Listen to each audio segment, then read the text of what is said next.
ಪಕ್ಷಿಗಳ ಗ್ರಾಮದಲ್ಲಿ ಮಧ್ಯರಾತ್ರಿಯಲ್ಲಿ ಮಳೆ. ಪಕ್ಷಿಗಳ ಗ್ರಾಮ ತುಂಬಾನೇ ಅಂದವಾಗಿತ್ತು. ಅಲ್ಲಿರುವ ಪಕ್ಷಿಗಳು ಎಲ್ರು ಕೂಡ ಹೊಲ ಕೆಲಸ ಮಾಡ್ಕೊಂಡು ಅವ್ರ ಜೀವನನ ಕಷ್ಟಪಟ್ಟು ದುಡಿದು ಬಾಳ್ತಾ ಇದ್ರು. ಪಕ್ಷಿಗಳೆಲ್ಲರೂ ಹಗಲಿಡಿ ಬಿಸಿಲಲ್ಲಿ ಕಷ್ಟಪಟ್ಟು ಕೆಲಸ ಮಾಡಿ ಸಂಜೆ ಸಮಯ ಒಟ್ಟಿಗೆ ಕೂತ್ಕೊಂಡು ಮಾತಾಡಿ ಮಲಗಿ ನಿದ್ರೆ ಮಾಡ್ತಾ ಇದ್ರು.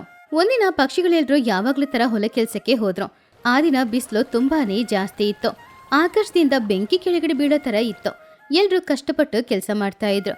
ಟುನಿ ಗುಬ್ಬಚ್ಚಿ ಬೆವರನ್ನ ಒರೆಸ್ಕೊಂಡು, ಅಯ್ಯೋ ಏನಿದು ಇವತ್ತಿಷ್ಟು ಬಿಸಿಲು, ಅಮ್ಮ ನನ್ನಿಂದ ಹೊಲದಲ್ಲಿ ನಿಂತ್ಕೊಳ್ಳೋಕು ಕೂಡ ಆಗ್ತಾ ಇಲ್ಲ. ಆವಾಗ ಚಿಚುಕಾಗೆ, ಹೌದು, ಈ ಬಿಸಿಲಲ್ಲಿ ಹೊಲದಲ್ಲಿ ಕೆಲಸ ಮಾಡೋದು ತುಂಬಾನೇ ಕಷ್ಟ ಆಗ್ತಾ ಇದೆ. ಈ ಬಿಸಿಲಿಂದ ನೋಡು ಹೇಗೋ ಕಪ್ಪಾಗ್ಬಿಟ್ಟಿದ್ದೀನಿ ಅಂತ.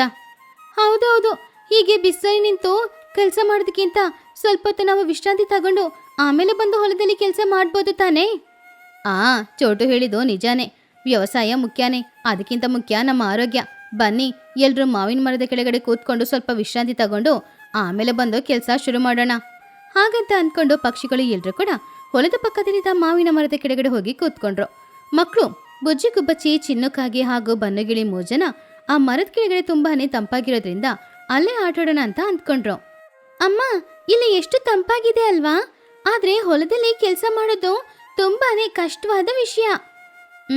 ಹೌದು ಬುಜ್ಜಿ, ಆದ್ರೆ ಕಷ್ಟಪಟ್ಟು ದುಡಿದ್ರೆ ತಾನೇ ನಮ್ ಬೆಳೆ ಚೆನ್ನಾಗಿ ಬೆಳೆಯೋದು. ದುಡಿಬೇಕಲ್ವಾ? ಆದ್ರೆ ಅತ್ತೆ, ನಮ್ಮಮ್ಮ ಹೊಲದಲ್ಲಿ ಇಳಿದು ಕೆಲಸ ಮಾಡುವಾಗ ಆ ಹೊಲನೇ ಬೆಂಕಿ ಹಿಡಿದು ಉರಿಯೋ ತರ ಇತ್ತು. ಆವಾಗ ಚಿಚುಕಾಗಿ ಚಿನ್ನನ ನೋಡಿ ಕೋಪದಿಂದ, ಸಾಕ್ ನಿಲ್ಸೋ, ಯಾವಾಗ ನೋಡಿದ್ರು ನನ್ನನ್ನ ತಮಾಷೆ ಮಾಡ್ಕೊಂಡಿರ್ತೀಯ. ಹೊಲದಲ್ಲಿ ಇಳಿದು ಕೆಲಸ ಮಾಡಿ ನೋಡು, ಆವಾಗ ಗೊತ್ತಾಗುತ್ತೆ ನಮ್ ಕಷ್ಟ. ಹಾಗೆ ಎಲ್ರೂ ಸ್ವಲ್ಪ ಹೊತ್ತು ವಿಶ್ರಾಂತಿ ತಗೊಂಡ್ಮೇಲೆ ಪುನಃ ಹೋಗಿ ಕೆಲಸ ಶುರು ಮಾಡಿದ್ರು. ಸಂಜೆ ಸಮಯನೂ ಆಯ್ತು. ಎಲ್ರೂ ಅವರ ಹೊಲದಲ್ಲಿ ಕಷ್ಟಪಟ್ಟು ಕೆಲಸ ಮಾಡಿದ್ರು. ಆಮೇಲೆ ಮನೆಗೆ ಹೋಗೋಣ ಅಂತ ತಯಾರಾದ್ರು. ಇವತ್ತು ಬಿಸಿಲು ತುಂಬಾ ಜಾಸ್ತಿ ಇದ್ರು ಕೂಡ ಹೇಗೋ ಸ್ವಲ್ಪ ಹೊತ್ತು ವಿಶ್ರಾಂತಿ ತಗೊಂಡು ಹೊಲ ಕೆಲಸ ಎಲ್ಲಾನು ಮುಗಿಸಿ ಆಯ್ತಲ್ವಾ? ಆದ್ರೆ ನಾಳೆ ಪುನಃ ಕೆಲಸ ಇದೆ.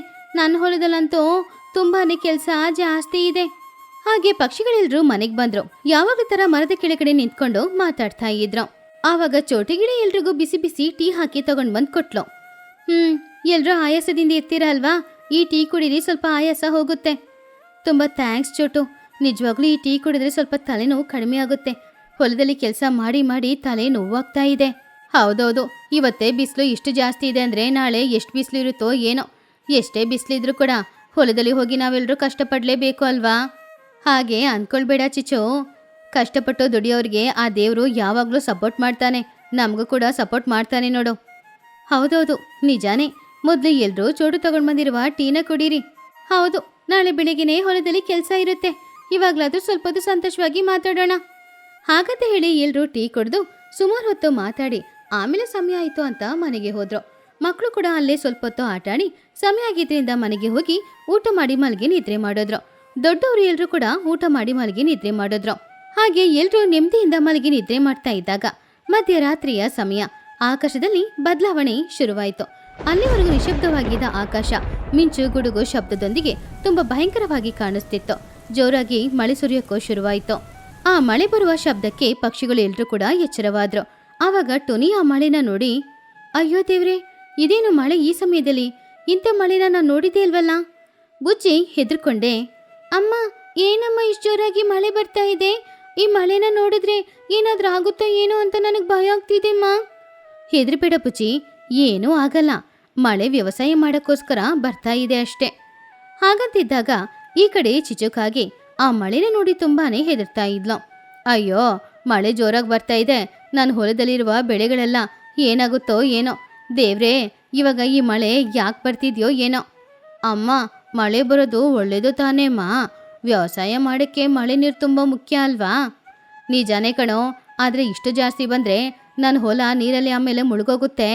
ಈ ಕಡೆ ಚೋಟುಗಿಳಿಯ ಮನೆಯಲ್ಲೂ ಅದೇ ಪರಿಸ್ಥಿತಿ. ಚೋಟು ಬನ್ನು ಇಬ್ರು ಆ ಮಳೆನ ನೋಡಿ ಹೆದರ್ತಾ ಇದ್ರು. ಕೊನೆಗೆ ಅವರಿಬ್ರು ಸೇರಿ ಟುನಿಗುಬ್ಬಚ್ಚಿಯ ಮನೆಗೆ ಹೋದ್ರು. ಟುನಿ, ಬೇಗ ಮನೆ ತೆರಿ, ನನ್ನ ಮನೆ ಇರುತ್ತೋ ಇಲ್ವೋ ಗೊತ್ತಿಲ್ಲ. ಆವಾಗ ಟುನಿ ಬಂದು ಚೋಟನ ಮನೆಯೊಳಗಡೆ ಕರ್ಕೊಂಡು ಹೋದ್ಲು. ಏನ್ ಚೋಟು, ಏನಾಯ್ತು? ಯಾಕೆ ಹೆದರ್ತಾ ಇದೆಯಾ? ಮಳೆ ಬರೋದ್ರಿಂದಾನಾ? ಹೆದರ್ಬೇಡ. ಅಷ್ಟರಲ್ಲಿ ಮಹಿ ಹದ್ದು ಲೂಸಿ ಪಾರಿವಾಳ ಕುಹುಬಾತು ಎಲ್ರು ಟುನಿಗುಬ್ಬಚ್ಚಿಯ ಮನೆಗೆ ಬಂದ್ರು. ಟುನಿಗುಬ್ಬಚ್ಚಿಯ ಮನೆಗೆ ಎಲ್ರೂ ಬಂದಿದ್ದಕ್ಕೆ ಕಾರಣ ಅವಳ ಮನೆ ಸ್ವಲ್ಪ ಚೆನ್ನಾಗಿದೆ ಅನ್ನೋದಕ್ಕೋಸ್ಕರ. ಅಯ್ಯೋ, ಈ ಮಳೆಗೆ ನಮ್ಮ ಮೇಲೆ ಹಾಗೇನ್ ಕೋಪ ಇದೆಯೋ ಏನೋ. ಈ ರಾತ್ರಿಯಲ್ಲಿ ಅದೂ ಈ ರೀತಿ ಮಳೆ ಬರ್ತಾ ಇದೆ. ನಮ್ಮ ಹೊಲ ಏನಾಗುತ್ತೋ ಏನೋ ಗೊತ್ತಿಲ್ಲ. ಅಷ್ಟರಲ್ಲಿ ಚಿನ್ನು ಚಿಚ್ಚು ಇಬ್ರು ಕೂಡ ಟುನಿ ಮನೆಗೆ ಬಂದ್ರು. ಈ ಮಳೆ ಬಂದಿದ್ದಕ್ಕೆ ಕಾರಣ ಟುನಿನೇ. ಅವಳೇ ವ್ಯವಸಾಯ ಚೆನ್ನಾಗಿ ನಡಿಬೇಕು ಅಂತ ದೇವ್ರ ಹತ್ರ ಬೇಡ್ಕೊಂಡ್ಲು. ಅದಕ್ಕೆ ಮಳೆ ಬಂದಿರೋದು. ಟುನಿ ನಗುತ್ತಾ, ಅರೆ ಯಾಕೆ ಚಿಚ್ಚು ನನ್ನ ಮೇಲೆ ಆರೋಪ ಹೊರಿಸ್ತಾ ಇದೆಯಾ? ಇದು ವಾತಾವರಣ ಬದಲಾಗಿರೋದ್ರಿಂದ ಬರೋ ಮಳೆ ನಮ್ಮೆಲ್ರಿಗೂ ಒಳ್ಳೇದು ತಾನೇ? ಒಳ್ಳೇದೇ, ಆದರೆ ಜಾಸ್ತಿ ಮಳೆ ಬಂದರೆ ಹೊಲದಲ್ಲೆಲ್ಲ ನೀರು ತುಂಬಿಕೊಳ್ಳುತ್ತೆ ಅಲ್ವಾ ಟುನಿ? ಸರಿ ಸರಿ, ಎಲ್ರೂ ಹೀಗೇನೆ ಮಾತಾಡ್ತಾ ಇರಬೇಡಿ. ಟುನಿ ಅತ್ತೆ ನಮಗೆ ಬಿಸಿ ಬಿಸಿಯಾಗಿ ಏನಾದರೂ ಮಾಡಿಕೊಡಿ. ಹೌದು, ಈ ಮಳೆ ಸಮಯದಲ್ಲಿ ಬಿಸಿ ಬಿಸಿಯಾಗಿ ಏನಾದರೂ ತಿಂದರೆ ಚೆನ್ನಾಗಿರುತ್ತೆ. ಟುನಿ ಸರಿ ಅಂತ ಹೇಳಿ ಎಲ್ರಿಗೂ ಹೋಗಿ ರಾಗಿ ಗಂಜಿ ಮಾಡಿ ತಗೊಂಡು ಬಂದು ಕೊಟ್ಲು. ಎಲ್ರೂ ಆ ರಾಗಿ ಗಂಜಿನ ಕುಡಿದು ರಾತ್ರಿ ಇಡೀ ಮಳೆನ ನೋಡ್ತಾ ಇದ್ರು. ಮರುದಿನ ಬೆಳಗ್ಗೆ ಮಳೆನೂ ನಿಂತೋಯ್ತು. ಮೇಲೆ ಬಿಸಿಲು ಬರಕ್ಕೆ ಶುರುವಾಯಿತು. ಆವಾಗ ಎಲ್ರೂ ಮನೆಯಿಂದ ಹೊರಗಡೆ ಬಂದು ನೋಡಿದ್ರು. ಮನೆಯ ಸುತ್ತಮುತ್ತ ನೀರು ತುಂಬಿಕೊಂಡಿತ್ತು. ಚಿಚುಕಾಗಿ ತಕ್ಷಣ ಅವಳ ಹೊಲಕ್ಕೆ ಹೋಗಿ ನೋಡಿದ್ಲು. ಅಯ್ಯೋ, ನನ್ನ ಹೊಲ ಇಡೀ ನೀರು ತುಂಬಿಕೊಂಡಿದೆ. ಎಲ್ಲ ಪಕ್ಷಿಗಳು ಅವರ ಹೊಲಕ್ಕೆ ಬಂದ್ರು. ಹೇಳಕ್ಕೋದ್ರೆ ಸುಮಾರು ಜಾಗದಲ್ಲಿ ಹೊಲ ನೀರಿನಲ್ಲಿ ಹೊಡ್ಕೊಂಡು ಹೋಗಿತ್ತು. ಅಯ್ಯೋ, ನನ್ನ ಹೊಲ ಕೂಡ ನೀರಲ್ಲಿ ಮುಳುಗೋಗ್ತು. ಈ ಸಲ ಬೆಳೆ ಬೆಳೆಯುತ್ತೋ ಇಲ್ವೋ? ಆವಾಗ ಚಿಚುಕಾಗೆ, ಇದೆಲ್ಲದಕ್ಕೂ ಕಾರಣ ಟುನಿನೇ. ನನಗೆ ತುಂಬಾನೇ ನಷ್ಟ ಆಗಿದೆ. ಎಲ್ಲನೂ ಟುನಿನೇ ಕೊಡ್ಬೇಕಷ್ಟೆ. ಯಾಕೆ ಚಿಚ್ಚು ಈ ರೀತಿ ಹೇಳ್ತಾ ಇದೀಯಾ? ಇದು ಪ್ರಕೃತಿದು. ನಾನು ಹೇಳಿದ್ರೆ ಮಳೆ ಬರುತ್ತಾ? ನಾನು ಬರಬೇಡ ಅಂದ್ರೆ ಮಳೆ ನಿಂತೋಗುತ್ತಾ? ಯಾಕೆ ನನ್ನ ಮೇಲೆ ಹೇಳ್ತಿದ್ಯಾ? ನಿಜಾನೇ, ವ್ಯವಸಾಯದಲ್ಲಿ ಕಷ್ಟ ಇಲ್ಲದೆ ಇರುತ್ತಾ? ನಾವೆಲ್ಲರೂ ಸೇರಿದ್ರೆ ಕಷ್ಟನ ಸರಿ ಮಾಡ್ಬೋದು. ಸರಿ ಸರಿ, ಇವಾಗ ಕಷ್ಟ ನಷ್ಟದ ಬಗ್ಗೆ ಮಾತಾಡಬಾರ್ದು. ನಮ್ಮ ಹೊಲಗಳನ್ನ ನಾವೇ ಸರಿ ಮಾಡ್ಕೊಳ್ಬೇಕು ಬನ್ನಿ. ಹೌದೌದು, ಹೊಲದಲ್ಲಿ ಅಲ್ಲಲ್ಲಿ ಮಣ್ಣು ಹೊಡ್ಕೊಂಡು ಹೋಗಿದೆ. ನಾನು ಹೋಗಿ ಅದನ್ನ ಸರಿ ಮಾಡ್ತೀನಿ. ಬನ್ನೋ, ನಾನು ಕೂಡ ಬರ್ತೀನಿ ಕಣೋ. ನಾವಿಬ್ರು ಸೇರಿ ಸರಿ ಮಾಡೋಣ. ಹಾಗೆ ಪಕ್ಷಿಗಳು ಎಲ್ಲರೂ ಹೊಲದಲ್ಲಿ ಇಳಿದು ಹೊಲಗಳನ್ನ ಸರಿ ಮಾಡೋಕ್ಕೆ ಶುರು ಮಾಡಿದ್ರು. ಮಧ್ಯಾಹ್ನದ ಸಮಯ ತನಕ ಕೆಲಸ ಮಾಡಿ ಆಮೇಲೆ ಎಲ್ಲರೂ ತುಂಬಾ ಸುಸ್ತಾದ್ರು. ಸಂಜೆ ಸಮಯ ಯಾವಾಗ್ಲೂ ತರ ಮರದ ಕೆಳಗಡೆ ನಿಂತ್ಕೊಂಡು ಮಾತಾಡ್ತಾ ಇದ್ರು. ತುಂಬಾ ನಷ್ಟ ಆಗ್ತಿತ್ತು, ಆದ್ರೆ ಹೇಗೋ ಕಷ್ಟಪಟ್ಟು ನಷ್ಟನ ಅರ್ಧ ಮಾಡಿದೀವಿ. ಚಿಚುಕಾಗೆ ಬೇಜಾರಿಂದ, ಹೌದು, ನಾನು ಕೂಡ ಇನ್ನೂ ವ್ಯವಸಾಯ ಮಾಡಬಾರ್ದು ಅಂತ ಅಂದ್ಕೊಂಡಿದ್ದೆ. ಆದ್ರೆ ನೀವೆಲ್ಲರೂ ಕೊಟ್ಟ ಧೈರ್ಯದಲ್ಲಿ ನನ್ನ ಹೊಲನ ನಾನು ಸರಿ ಮಾಡ್ಕೊಂಡಿದ್ದೀನಿ. ಹಾಗೆ ಅಂದ್ಕೊಳ್ಬಾರ್ದು ಚಿಚ್ಚು. ವ್ಯವಸಾಯ ಅಂದ್ರೇನೆ ಕಷ್ಟ ನಷ್ಟ ಎಲ್ಲಾನು ಬರುತ್ತೆ. ಅದಕ್ಕೆಲ್ಲ ಹೆದರ್ಲೇಬಾರ್ದು. ಆ ರಾತ್ರಿನೂ ಮಳೆ ಬರ್ತಾ ಇತ್ತು. ಆದ್ರೆ ನೋಡಿ ಪಕ್ಷಿಗಳೆಲ್ಲರೂ ಕೂಡ ಪುನಃ ನಷ್ಟ ಆಗುತ್ತೆ ಅಂತ ಹೆದರ್ತಾ ಇದ್ರು. ಆದ್ರೆ ಚಿಚುಕಾಕ್ಕೆ ಆ ದಿನ ಸಂಜೆ, ಎಲ್ರೂ ಕೇಳಿ, ಇವತ್ತು ಮಳೆ ಬರಲ್ಲ. ಯಾಕಂದ್ರೆ ಆಕಾಶದಲ್ಲಿ ಚಂದಮಾಮ ಕಾಣಿಸ್ತಿದ್ದಾನೆ, ನಕ್ಷತ್ರನೂ ಕಾಣಿಸ್ತಿದೆ. ನಕ್ಷತ್ರ ಇರುವಾಗ ಮಳೆ ಬರಲ್ಲ ಅಲ್ವಾ? ಎಲ್ರೂ ನೆಮ್ಮದಿಯಿಂದ ಹೋಗಿ ಮಲ್ಕೊಳ್ಳಿ ಹೋಗಿ. ಅರೇ, ನೀನ್ ಬೇರೆ ಯಾಕೆ ಚಿಚ್ಚು? ನಕ್ಷತ್ರ ಚಂದಮಾಮ ಇದ್ರೆ ಮಳೆ ಬರಲ್ಲ ಅಂತ ನಿನಗೆ ಯಾರು ಹೇಳಿದ್ದು? ಹೌದು, ವಾತಾವರಣ ಯಾವಾಗ ಬೇಕಾದರೂ ಬದಲಾಗುತ್ತೆ. ಮಳೆ ಬಂದರೂ ಬರ್ಬೋದು. ಯಾಕೂ ಎಲ್ರೂ ಸ್ವಲ್ಪ ಜೋಪಾನವಾಗಿನೇ ಇತ್ಕೊಳ್ಳಿ. ಇಲ್ಲ, ನನ್ನ ಚಂದಮಾಮ ನನಗೆ ಮೋಸ ಮಾಡಲ್ಲ. ಇವತ್ತು ರಾತ್ರಿ ಮಳೆ ಬರಲ್ಲ. ಎಲ್ರೂ ಹೋಗಿ. ಹಾಗೆ ಎಲ್ರೂ ಮಾತಾಡ್ಕೊಂಡು ಅವ್ರವ್ರ ಮನೆಗೆ ಹೋದ್ರು. ಎಲ್ರೂ ಮಳೆ ಬರಲ್ಲ ಅಂತ ಅಂದ್ಕೊಂಡ್ರು. ಎಲ್ರೂ ಟುನಿಯ ಮನೆಗೆ ಹೋಗಿ ರಾಗಿ ಗಂಜಿನ ಕುಡಿತಾ ಇದ್ರು. ಆಮೇಲೆ ಅವ್ರವ್ರ ಮನೆಗೆ ಬಂದು ಮಲಗಿ ನಿದ್ರೆ ಮಾಡಿದ್ರು. ಆದ್ರೆ ಅರ್ಧರಾತ್ರಿಯ ಸಮಯ ಪುನಃ ಮಳೆ ಸುರಿಯಕ್ಕೆ ಶುರುವಾಯಿತು. ಆಕಾಶ ಮಿಂಚುಗುಡುಗ ಶಬ್ದದೊಂದಿಗೆ ತುಂಬಿ ಹೋಯಿತು. ಆವಾಗ ಚಿಚುಕಾಗೆ ಅದನ್ನ ನೋಡಿ, ಅಯ್ಯೋ, ನನ್ನ ಚಂದಮಾಮ ನನಗೆ ಮೋಸ ಮಾಡ್ದ. ನಕ್ಷತ್ರನೂ ಮೋಸ ಮಾಡ್ತು. ಮಳೆ ಬರ್ತಾ ಇದೆ. ಅಮ್ಮ ಟುನಿ ಅತ್ತೆ ಹೇಳಿದ್ರಲ್ವಾ, ವಾತಾವರಣ ಯಾವಾಗ ಬೇಕಾದ್ರೂ ಬದಲಾಗುತ್ತೆ ಅಂತ. ನೀನಿವಾಗ ಸೋತೋದೆ. ನಿಜಾನೇ ಕಣೋ. ಆದ್ರೆ ಏನ್ ಮಾಡೋದು, ಯಾವಾಗ ಏನ್ ನಡೀತೋ ಗೊತ್ತಿಲ್ಲ. ಟುನಿಗು ಬಚ್ಚಿಯ ಮನೆಗೆ ಪುನಃ ಎಲ್ರೂ ಬಂದು ಸೇರಿದ್ರು. ಚಿಚು ಹಾಗೂ ಚಿನ್ನು ಕೂಡ ಬಂದ್ರು. ಚಿಚು ಮನೆ ಬಾಗಿಲನ್ನ ಜೋರಾಗಿ ತಟ್ಟಿದ್ಲು. ಎಲ್ರೂ ಬಾಗಿಲು ತೆರೀರಿ, ನನ್ನ ಚಂದಮಾಮ ಸುಳ್ಳು ಹೇಳ್ದ. ನಕ್ಷತ್ರ ನನ್ನನ್ನು ಮೋಸ ಮಾಡಿದೆ. ಹಾಗೆ ಚಿಚು ಚಿನ್ನು ಇಬ್ರು ಕೂಡ ಟುನಿ ಮನೆಯೊಳಗಡೆ ಹೋದ್ರು. ಚಿಚು, ನೋಡಿದ್ಯಾ, ಪ್ರಕೃತಿ ನಮ್ಮ ಕೈಯಲ್ಲಿ ಇಲ್ಲ. ಯಾವಾಗ ಬೇಕಾದ್ರೂ ಮಳೆ ಬರುತ್ತೆ, ಬಿಸಿಲನ್ನು ಹೊಡೆಯುತ್ತೆ. ನಿಜಾನೇ, ಬೆಟ್ಟಲ್ಲಿ ಸೋತೋಗಿರೋದು ಚಿಚು. ಅದಕ್ಕೆ ಸುಮ್ಮನೆ ಬಡಾಯಿ ಕೊಚ್ಕೊಳ್ಬಾರ್ದು ಅನ್ನೋದು. ನಿಜಾನೇ, ನನ್ನ ಚಂದಮಾಮ ನನ್ನನ್ನು ಮೋಸ ಮಾಡಿಬಿಟ್ಟ. ಸರಿ, ಚಿಚು ಅತ್ತೆಗೆ ಬುದ್ಧಿ ಹೇಳೋದು ಆಮೇಲೆ. ಮೊದಲು ಬಿಸಿ ಬಿಸಿಯಾಗಿ ಏನಾದರೂ ಮಾಡಿ ಕೊಡಿ ಅತ್ತೆ, ನಾವೆಲ್ಲರೂ ಕುಡಿತೀವಿ. ಟುನಿ ಹೋಗಿ ಎಲ್ರಿಗೂ ರಾಗಿ ಗಂಜಿ ಮಾಡಿ ತಗೊಂಡು ಬಂದು ಕೊಟ್ಲು. ಆ ದಿನಾನು ಮಳೆ ಬರ್ತಾ ಇತ್ತು.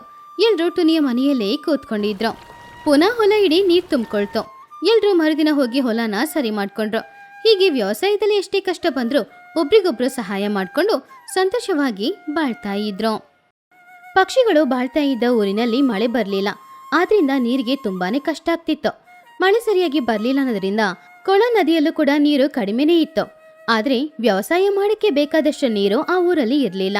ಆದ್ರಿಂದ ಪಕ್ಷಿಗಳು ಎಲ್ರೂ ಕೂಡ ವ್ಯವಸಾಯ ಮಾಡಕ್ಕಾಗದೆ ಮಳೆ ಯಾವಾಗ ಬರುತ್ತೋ ಏನೋ ಅಂತ ಕಾಯ್ತಾ ಅವರ ಜೀವನನ ಬಾಳ್ತಾ ಇದ್ರು.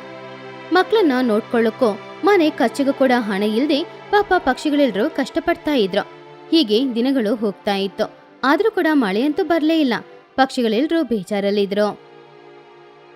ಏನೋ ಎಲ್ಲರೂರಿನಲ್ಲೂ ಮಳೆ ಬರ್ತಾ ಇದೆ, ಆದ್ರೆ ನಮ್ಮೂರಿಗೆ ಯಾಕೆ ಬರ್ತಾ ಇಲ್ವೋ ಏನೋ. ಹೌದು, ಮಳೆ ಇಲ್ದೆ ನೀರಿಲ್ಲ, ನೀರಿಲ್ದೆ ನಮ್ ಯಾರಿಂದಾನೂ ವ್ಯವಸಾಯ ಅಂತೂ ಮಾಡಕ್ಕಾಗ್ತಾ ಇಲ್ಲ. ಇನ್ಮುಂದೆ ಈ ಊರಿನಲ್ಲಿ ಬಾಳೋದ್ ಕಷ್ಟನೇ. ಎಲ್ಗಾದ್ರೂ ಹೋಗಿ ಕೂಲಿ ಕೆಲಸ ಮಾಡಿ ಬಾಳ್ಬೇಕು ಅಷ್ಟೇ. ಹಾಗೆ ಹೇಳಿದ್ರೆ ಹೇಗೆ ಚಿಚ್ಚು? ನಮ್ಮೂರಲ್ಲಿ ಮಳೆ ಬಂದ್ರೆ ಚೆನ್ನಾಗಿರುತ್ತೆ. ನಾವು ಅಂದ್ಕೊಂಡ ತಕ್ಷಣ ಆ ಮಳೆ ಬರುತ್ತಾ ಏನೋ. ಸರಿ, ಎಲ್ಲರೂರಲ್ಲಿ ಮಳೆ ಬರ್ತಿದೆ ತಾನೆ, ನಮ್ಮೂರ್ಗೂ ಮಳೆ ಬರುತ್ತೋ ಏನೋ. ಎಲ್ರೂ ತಾಳ್ಮೆಯಿಂದ ಇರಿ. ಹಾಗೆ ಎಲ್ರೂ ಕೂಡ ತುಂಬಾನೇ ಆಸೆಯಿಂದ ಕಾಯ್ತಾ ಇದ್ರು. ಪ್ರತಿದಿನ ಬೆಳಗಾದ್ರೆ ಸಾಕು ಎಲ್ರೂ ಯಾವಾಗ್ಲೂ ತರ ಹೊಲಕ್ಕೆ ಹೋಗ್ತಾ ಇದ್ರು. ಮಳೆ ಬಂದ್ರೆ ವ್ಯವಸಾಯ ಮಾಡ್ಬೋದು ಅಂತ ಎಲ್ರೂ ಕಾಯ್ತಾ ಇದ್ರು. ಮನೆ ಖರ್ಚಿಗೂ ಕೂಡ ಹಣ ಇಲ್ಲ. ಮಕ್ಳನ್ನ ಹೇಗ್ ನೋಡ್ಕೊಳ್ಳೋದೋ ಅರ್ಥ ಆಗ್ತಾ ಇಲ್ಲ. ನಮಗೆ ಅದೃಷ್ಟ ಚೆನ್ನಾಗಿದ್ದು ಮಳೆ ಒಂದ್ಸಲ ಬಂದ್ರೆ ಸಾಕು ಟುನಿ, ಆವಾಗ ನಾವು ವ್ಯವಸಾಯನೂ ಮಾಡ್ಬೋದು.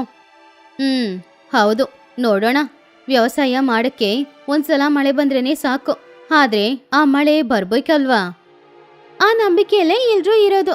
ಆದ್ರೆ ಹೋಗ್ತಾ ಹೋಗ್ತಾ ಭಯ ಹೆಚ್ಚಾಗ್ತಿದೆ. ಏನೂ ಆಗಲ್ಲ, ಎಲ್ರೂ ಧೈರ್ಯದಿಂದ ಇರಿ. ಹಾಗೆ ಪಕ್ಷಿಗಳು ಎಲ್ರೂ ಕೂಡ ಒಬ್ರಿಗೆ ಇನ್ನೊಬ್ರು ಧೈರ್ಯ ಕೊಟ್ಕೊಂಡು ಅವ್ರನ್ನವ್ರೇ ಸಮಾಧಾನ ಮಾಡ್ಕೊಳ್ತಿದ್ರು. ಹೀಗಿರುವಾಗ ಒಂದಿನ ಬೆಳಗ್ಗೆ ಪಕ್ಷಿಗಳು ಎದ್ದು ಮನೆಯಿಂದ ಹೊರಗಡೆ ಬಂದು ನೋಡಿದಾಗ ಮೋಡಗಳೆಲ್ಲ ಕಪ್ಪಾಗಿತ್ತು. ಮಳೆ ಬರೋ ತರಾನೇ ಇತ್ತು. ಅಮ್ಮ, ನೋಡಿದ್ಯಾ ಮೋಡಗಳೆಲ್ಲ ಎಷ್ಟು ಕಪ್ಪಾಗಿದೆ ಅಂತ? ಹೌದು ಬುಜ್ಜಿ, ಮಳೆ ಬರೋ ತರನೇ ಇದೆ. ಬಂದ್ರೆ ತುಂಬಾ ಚೆನ್ನಾಗಿರುತ್ತೆ. ಹೌದಮ್ಮ, ಮಳೆ ಬಂದ್ರೆ ಆಮೇಲೆ ಎಲ್ರೂ ಸೇರಿ ವ್ಯವಸಾಯ ಮಾಡ್ಕೊಳ್ಬೋದು ಅಲ್ವಾ? ಹೌದು ಬುಜ್ಜಿ, ಎಲ್ಲರ ನಂಬಿಕೆನೂ ಅದೇ ಅಲ್ವಾ? ವ್ಯವಸಾಯ ಚೆನ್ನಾಗಿ ನಡೆದ್ರೆ ತಾನೇ ನಾವು ಚೆನ್ನಾಗಿ ಬಾಳೋದು. ಹೌದಮ್ಮ, ಮೋಡಗಳೆಲ್ಲ ಕಪ್ಪಾಗಿರೋದನ್ನ ನೋಡಿದ್ರೆ ಖಂಡಿತ ಮಳೆ ಬರೋ ತರನೇ ಅನಿಸ್ತಾ ಇದೆ. ಹಾಗಂತ ಎಲ್ರೂ ಮಳೆಗೋಸ್ಕರ ಕಾಯ್ತಾ ಇದ್ರು. ಆದ್ರೆ ಎಷ್ಟೇ ಸಮಯ ಆದ್ರೂ ಕೂಡ ಮಳೆ ಬರ್ಲಿಲ್ಲ. ಆದ್ರೂ ಯಾರೂ ನಿರಾಶೆಯಿಂದ ಇರ್ಲಿಲ್ಲ. ಮಳೆ ಬರುತ್ತೆ ಅಂತ ನಂಬಿಕೆಯಿಂದ ಇದ್ರು. ಆವಾಗ್ಲೇ ಕುಹುಬಾತು ಟುನಿ ಹತ್ರ ಬಂತು. ಟುನಿ, ಮೋಡಗಳೆಲ್ಲ ಕಪ್ಪಾಗಿದೆ, ಮಳೆ ಬರುತ್ತೆ ಅಂತ ಅನಿಸ್ತಾ ಇದೆ ಅಲ್ವಾ? ಹಾ ಹೌದು ಕುಹು, ನಾವೆಲ್ರೂ ಕಾಯ್ತಾ ಇರೋದು ಅದಕ್ಕೋಸ್ಕರ ತಾನೇ. ಖಂಡಿತ ಮಳೆ ಬರುತ್ತೆ. ಸರಿ, ಅದೆಲ್ಲ ಇರ್ಲಿ, ಇಷ್ಟ್ ಬೆಳಿಗ್ಗೆ ಎಲ್ಲಿಗೆ ಹೋಗ್ತಾ ಇದೀಯಾ? ನೆನ್ನೆ ಇಡೀ ನಿನ್ನನ್ನ ನೋಡ್ಲಿಕ್ಕಾಗ್ಲಿಲ್ಲ. ಒಂದ್ ಕೆಲ್ಸಕ್ಕೋಸ್ಕರ ಊರಿಗೆ ಹೋಗಿದ್ದೆ. ಮಳೆ ಬರುತ್ತೋ ಇಲ್ವೋ ಅಂತ ಯೋಚನೆ ಮಾಡಿ ಮಾಡಿ ತಲೆ ತುಂಬಾ ನೋವಾಗ್ತಾ ಇದೆ. ಅದೇ ಟೀ ಹಾಕಕ್ಕೆ ಹಾಲು ತಗೊಂಡ್ ಬರಕ್ ಹೋಗ್ತಿದ್ದೀನಿ. ಹೋ ಹೌದಾ, ಸರಿ ಸರಿ ಹೋಗು. ಹಾಗಂತ ಕುಹುಬಾತು ಅಲ್ಲಿಂದ ಹೋಯ್ತು. ಹೀಗಿರುವಾಗ ಸ್ವಲ್ಪ ಸಮಯದಲ್ಲಿ ತುಂಬಾ ಜೋರಾಗಿ ಅಲ್ಲಿ ಮಳೆ ಸುರಿಯಕ್ಕೆ ಶುರುವಾಯ್ತು. ಅದನ್ನು ನೋಡಿದ ಪಕ್ಷಿಗಳೆಲ್ಲರೂ ಕೂಡ ತುಂಬಾನೇ ಸಂತೋಷ ಪಟ್ರು. ಚಿಚುಕ್ ಹಾಗೆ ಅಂತೂ ಹೊರಗಡೆ ಬಂದು ನಿಂತ್ಕೊಂಡು ಆ ಮಳೆನ ನೋಡ್ತಾ ಇದ್ಲು. ಅಮ್ಮಯ್ಯ, ಮೆಲ್ಲೆ ಮಳೆ ಬರ್ತಾ ಇದೆ. ಈ ಮಳೆ ತುಂಬಾ ಜೋರಾಗಿ ಬಂದ್ರೆ ಚೆನ್ನಾಗಿರುತ್ತೆ. ವ್ಯವಸಾಯಕ್ಕೆ ನೀರು ಸಾಕಾಗ್ಬೋದು. ಆವಾಗ ಊರಿನವರು ಈ ಮಳೆನ ನೋಡಿ ಸಂತೋಷದಲ್ಲಿರ್ತಾರೆ. ಹಾಗಂತ ಅನ್ಕೊಳ್ತಾ ಇದ್ಲು ಚಿಚುಕಾಗೆ. ಆ ದಿನ ಇಡೀ ಅದೇ ರೀತಿ ಮೆಲ್ಲೆ ಮಳೆ ಬರ್ತಾ ಇತ್ತು. ಹಾಗೆ ಆ ದಿನಾನು ಕಳೀತು. ಮರುದಿನ ಬೆಳಗ್ಗೆ ಎದ್ದು ನೋಡಿದಾಗ ಮಳೆ ತುಂಬಾನು ಜೋರಾಗಿ ಬರ್ತಾ ಇತ್ತು. ಅದನ್ನು ನೋಡಿದ ಪಕ್ಷಿಗಳು ಎಲ್ಲರೂ ಕೂಡ ತುಂಬಾನು ಸಂತೋಷ ಪಟ್ರು. ಅಮ್ಮಯ್ಯ, ಈ ಮಳೆ ನಿಜನಾ? ಹಾ ಹೌದಮ್ಮ, ನಿಜವಾಗ್ಲೂ ಮಳೆ ಬರ್ತಾ ಇದೆ. ಅಮ್ಮ, ಈ ಮಳೆ ಬಂದ್ರೆ ಸಾಕಲ್ವಾ? ನಾವಿನ್ನು ವ್ಯವಸಾಯ ಕೆಲಸ ಶುರು ಮಾಡ್ಬೋದು. ಹೌದು ಪೂಜೆ, ಅದೇ ಅಲ್ವಾ ನಮ್ಗೆಲ್ರಿಗೂ ಬೇಕು. ಈ ರೀತಿ ಮಳೆ ಬಂದ್ರೆ ಸಾಕು, ನಾವೆಲ್ಲರೂ ಯಾವಾಗ್ಲೂ ಖುಷಿಯಾಗಿರ್ತೀವಿ ಅಲ್ವಾ? ಹೌದಮ್ಮ, ನನಗೂ ಈ ಮಳೆಯಲ್ಲ ನನೆಯೋದು ತುಂಬಾ ಇಷ್ಟ ಆಗಿದೆ. ಹಾಗೆ ಟುನಿ ಹಾಗೂ ಬುಜ್ಜಿ ಇಬ್ರು ಮಳೆಯಲ್ಲಿ ನನಿತಾ ಇದ್ರು. ಆವಾಗ್ಲೇ ಪಕ್ಷಿಗಳು ಎಲ್ರು ಕೂಡ ಹೊರಗಡೆ ಬಂದ್ರು. ಅದೇ ಸಂತೋಷದಲ್ಲಿ ಅವರೆಲ್ಲರೂ ಕೂಡ ಮಳೆಯಲ್ಲಿ ನನಿತಾ ಇದ್ರು. ಅಮ್ಮಯ್ಯ, ಮಳೆ ಬಂದಿದ್ರಲ್ಲಿ ಎಲ್ರೂ ಬದುಕಿದ್ದೀವಿ ಟುನಿ. ಇಲ್ಲಾಂದ್ರೆ ಇಷ್ಟು ದಿನ ನೀನು ಸತ್ತೋಗಿದ್ಯಾ ಚೋಟೋ ಏನೋ. ಹೇಗೋ ಮಳೆ ಬಂತಲ್ಲ, ಸಾಕು. ಹೌದು, ನಾಳೆನೇ ನಾವು ವ್ಯವಸಾಯ ಕೆಲಸ ಎಲ್ಲ ಶುರು ಮಾಡಬೇಕು. ಹೌದು, ತುಂಬಾನು ಕೆಲಸ ಇದೆ ಅಲ್ವಾ? ಹೇಗೋ ಮಳೆ ಬರ್ತಾ ಇದ್ರೆ ಅದೇ ಸಾಕಲ್ವಾ? ಹಾಗೆ ಪಕ್ಷಿಗಳೆಲ್ಲರೂ ವ್ಯವಸಾಯ ಕೆಲಸ ಶುರು ಮಾಡಬೇಕು ಅಂತ ಅಂದ್ಕೊಂಡ್ರು. ಮರುದಿನ ಬೆಳಗ್ಗೆ ಕೆಲಸ ಮಾಡೋದಕ್ಕಿಂತ ಮುಂಚೆ ಪಕ್ಷಿಗಳು ಎಲ್ರೂ ಕೂಡ ಪುನಃ ಒಂದ್ಸಲ ಹೊರಗಡೆ ನಿಂತ್ಕೊಂಡು ಮಾತಾಡ್ತಿದ್ರು. ಮಳೆ ಚೆನ್ನಾಗಿ ಬರ್ತಾ ಇದೆ, ಇವಾಗಲೇ ಕೆಲಸನ ಶುರು ಮಾಡಿಬಿಡ್ಬೇಕು. ಹಾ ಹೌದು ಟುನಿ, ಮಳೆ ಬರುವಾಗಲೇ ಕೆಲಸ ಶುರು ಮಾಡಬೇಕು. ಆದರೆ ಈ ಮಳೆ ಬರೋದ್ರಿಂದ ಎಲ್ಲರೂ ಅವ್ರವ್ರ ಹೊಲದಲ್ಲಿ ಕೆಲಸ ಶುರು ಮಾಡಿರ್ತಾರೆ ಅಲ್ವಾ? ಹಾಗಿರುವಾಗ ನಮ್ಮ ಹೊಲದಲ್ಲಿ ಕೆಲಸ ಮಾಡೋಕ್ಕೆ ಯಾರು ಬರ್ತಾರೆ? ಅದೂ ನಿಜಾನೇ. ನಾವೇ ಮಾಡ್ಕೊಳ್ಳೋಣ ಅಂದ್ರೂ ಕೂಡ ಒಬ್ರಿಂದ ಒಂದು ಹೊಲ ಮಾಡೋದು ಕಷ್ಟ ಅಲ್ವಾ? ಹಾ ಹೌದೌದು, ಆದರೆ ಮಳೆ ಬರುವಾಗಲೇ ವ್ಯವಸಾಯ ಶುರು ಮಾಡಬೇಕು. ಇಲ್ಲಾಂದರೆ ಪುನಃ ನಮಗೆ ಕಷ್ಟ ಆಗುತ್ತೆ. ಒಬ್ಬರೇ ಮಾಡೋಣ ಅಂದರೂ ಕೂಡ ಆಮೇಲೆ ಬೆಳೆ ಬೆಳೆಯೋಕ್ಕೆ ಸಮಯ ಆಗುತ್ತೆ. ಇವಾಗ ಏನು ಮಾಡೋದು ಹಾಗಂತ ಎಲ್ಲರೂ ಯೋಚನೆ ಮಾಡ್ತಾ ಇದ್ರು. ಅವ್ರಿಗೆ ಏನು ಮಾಡೋದು ಅನ್ನೋದು ಮಾತ್ರ ಅರ್ಥ ಆಗಲಿಲ್ಲ. ಆದರೂ ಕೆಲಸ ಶುರು ಮಾಡಲೇಬೇಕು ಅನ್ನೋದಕ್ಕೋಸ್ಕರ ಎಲ್ಲರೂ ಹೊಲಕ್ಕೆ ಹೋಗೋಣ ಅಂತ ನಿರ್ಧಾರ ಮಾಡಿದ್ರು. ಸರಿ ಬನ್ನಿ, ಹೊಲಕ್ಕೆ ಹೋಗಿ ಕೆಲಸ ಶುರು ಮಾಡೋಣ. ಮಳೆ ಬರದೇ ಇರೋ ತನಕ ಮಳೆ ಬಂದರೆ ವ್ಯವಸಾಯ ಮಾಡ್ಬೋದು ಅಂತ ಅಂದ್ಕೊಂಡಿದ್ವಿ. ಇವಾಗ ಮಳೆ ಬಂದ್ರ ಮೇಲೂ ಏನು ಅಂತ ಯೋಚನೆ ಮಾಡಿದ್ರೆ ಹೇಗೆ? ಅದು ನಿಜಾನೇ ಟೋನಿ, ಆದರೆ ಏನು ಮಾಡೋದು ಅಂತ ಏನಾದ್ರೂ ಒಂದು ಹೇಳು ನೀನು. ನಾನು ಅದ್ರ ಬಗ್ಗೆನೇ ಯೋಚನೆ ಮಾಡ್ತಾ ಇದ್ದೀನಿ. ಹಾಗಂತ ಟೋನಿ ಸುಮಾರು ಹೊತ್ತು ಯೋಚನೆ ಮಾಡ್ತಿದ್ಲು. ಆವಾಗ ಅವಳಿಗೆ ಒಂದು ಒಳ್ಳೆ ಐಡಿಯಾನೂ ಸಿಕ್ತು. ನಾವು ಯಾಕೆ ಕೆಲಸದವರು ಬರಬೇಕು ಅಂತ ಯೋಚನೆ ಮಾಡಬೇಕು? ನಾವೆಲ್ಲರೂ ಸೇರಿದ್ರೆ ಇಷ್ಟು ಜನ ಇದ್ದೀವಲ್ವಾ, ನಾವು ಎಲ್ಲರೂ ಸೇರಿ ಒಟ್ಟಿಗೆ ಒಬ್ಬೊಬ್ರು ಹೊಲದಲ್ಲಿ ಕೆಲಸ ಮಾಡಿದ್ರೆ ಸರಿ ಹೋಗುತ್ತೆ. ಈ ಯೋಚನೆ ಚೆನ್ನಾಗಿದೆ ಟೋನಿ. ಆವಾಗ ಎಲ್ಲರ ಹೊಲದಲ್ಲೂ ಕೂಡ ಕೆಲಸ ಬೇಗ ನಡೆಯುತ್ತೆ. ಹೌದೌದು, ಈ ಯೋಚನೆ ಅಂತೂ ತುಂಬ ಚೆನ್ನಾಗಿದೆ.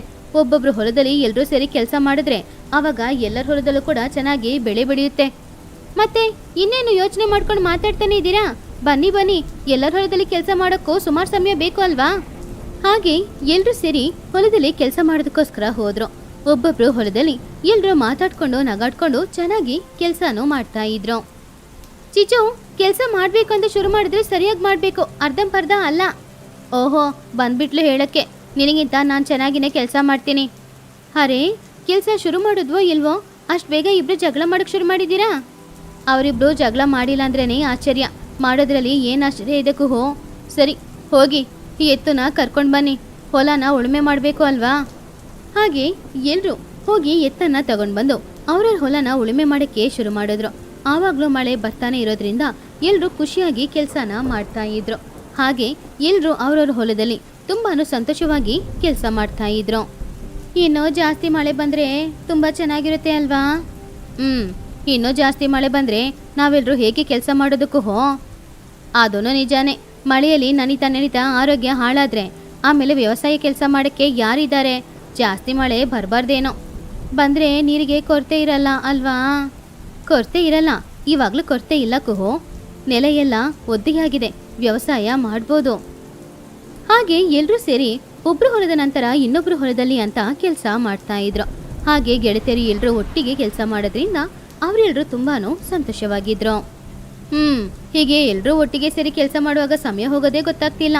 ಹಾಗಾದ್ರೆ ಒಂದು ವಾಚ್ ತಗೊಂಡು ಬಂದು ಇಟ್ಕೊಳ್ಬೇಕಾಗಿತ್ತು. ಇವಳನ್ನ ಸುಮ್ಮನೆ ಹೊಡೆದ್ರೆ ಸರಿ ಇರೋದಿಲ್ಲ ಟೋನಿ. ಹೌದು, ಸರಿಯಾಗಿ ಹೊಡಿಬೇಕು ಅವಳನ್ನ. ಅಷ್ಟೇ ಕೇವಲವಾಗಿದೆಯಾ ಜೋಕು? ಸರಿ ಸರಿ ಬಿಡಿ. ಎಲ್ಲರೂ ನಗಾಡ್ತಾ ಇದ್ರು. ಹಾಗೆ ಆ ಮಳೆಯಲ್ಲೇ ಎಲ್ಲರೂ ಒಟ್ಟಿಗೆ ಸೇರಿ ಕೆಲಸ ಮಾಡಿದ್ರಿಂದ ಎಲ್ಲರ ಹೊಲದಲ್ಲೂ ಕೂಡ ಬೆಳೆಗಳು ಚೆನ್ನಾಗಿ ಬೆಳೀತಾ ಇತ್ತು. ಅದನ್ನ ನೋಡಿ ಅವರೆಲ್ಲರೂ ಸಂತೋಷ ಪಡ್ತಿದ್ರು. ದಿನ ಹೊಲಕ್ಕೆ ಹೋಗಿ ಬೆಳೆಗಳನ್ನ ಅವ್ರು ಚೆನ್ನಾಗಿ ನೋಡ್ಕೊಳ್ತಾ ಇದ್ರು. ಹೇಗೋ ಬೆಳೆ ಕೈಗೆ ಸಿಕ್ಕಿದ್ರೆ ಅದನ್ನ ಮಾರಿ ಸಾಲನಾದ್ರೂ ತೀರಿಸ್ಬೋದು. ನಂಬಿಕೆಯಿಂದ ಇದ್ವಿ, ಮಳೆ ಬಂತು, ಇವಾಗ ವ್ಯವಸಾಯನೂ ನಡೀತಾ ಇದೆ. ಹೌದೌದು, ಈ ಮಳೆ ಬಂದಿದ್ದರಿಂದ ನಮ್ಮ ಜೀವನಾನೇ ಬದಲಾಗಿದೆ ಅಲ್ವಾ? ಹೌದು ಚಿಚು, ಮಳೆ ಇಲ್ಲದೆ ತುಂಬಾನೇ ಕಷ್ಟಪಡ್ತಿದ್ವಿ. ಇವಾಗ ಮಳೆ ಬಂದು ಬೆಳೆ ಚೆನ್ನಾಗಿ ಬೆಳೆದಿದೆ, ನಮ್ಮ ಕಷ್ಟಗಳೆಲ್ಲಾನು ದೂರ ಹೋಗುತ್ತೆ. ಹೌದು, ಸಾಲ ಎಲ್ಲ ತೀರಿಸಿ ಇರೋ ಹಣದಲ್ಲಿ ಮಕ್ಕಳನ್ನ ಚೆನ್ನಾಗಿ ನೋಡ್ಕೊಳ್ಬೇಕು ಹಾಗಂತ ಅಂದ್ಕೊಳ್ತಾ ಇದ್ರು. ಮೆಲ್ಲೆ ಮೆಲ್ಲೆ ಅವರ ಹೊಲದಲ್ಲಿ ಹಾಕಿದ ಬೆಳೆಗಳೆಲ್ಲ ದೊಡ್ಡದಾಗ್ತಾನೇ ಇತ್ತು. ಮಳೆನೂ ಮೆಲ್ಲೆ ಬರ್ತಾನೆ ಇತ್ತು. ಆದ್ರಿಂದ ಪಕ್ಷಿಗಳೆಲ್ಲರೂ ಕೂಡ ತುಂಬಾನೇ ಸಂತೋಷಪಟ್ರು. ಕೆಲವು ದಿನಗಳ ನಂತರ ಬೆಳೆಗಳೆಲ್ಲ ಚೆನ್ನಾಗಿ ಬೆಳೆದಿತ್ತು. ಅಮ್ಮಯ್ಯ, ಹೇಗೋ ಬೆಳೆಗಳೆಲ್ಲ ಚೆನ್ನಾಗಿ ಬೆಳೆದಿದೆ ಅಲ್ವಾ? ಹೌದು ಚೋಟು, ಇವಾಗ ಇದನ್ನ ತಗೊಂಡು ಹೋಗಿ ಮಾರಿದ್ರೆ ಒಳ್ಳೆ ಹಣ ಸಿಗುತ್ತೆ. ಹೌದೌದು, ಆ ಹಣದಲ್ಲಿ ನಮ್ಮ ಮಕ್ಕಳನ್ನ ನಾವು ಚೆನ್ನಾಗಿ ನೋಡ್ಕೊಳ್ಬೋದು. ಆ ದೇವರಿಗೇನೆ ಧನ್ಯವಾದ ತಿಳಿಸ್ಬೇಕು. ಹಾಗೆ ಪಕ್ಷಿಗಳೆಲ್ಲರೂ ಮಳೆಗಾಲದಲ್ಲಿ ವ್ಯವಸಾಯ ಮಾಡಿಕೊಂಡು ಸಂತೋಷವಾಗಿ ಬಾಳ್ತಿದ್ರು.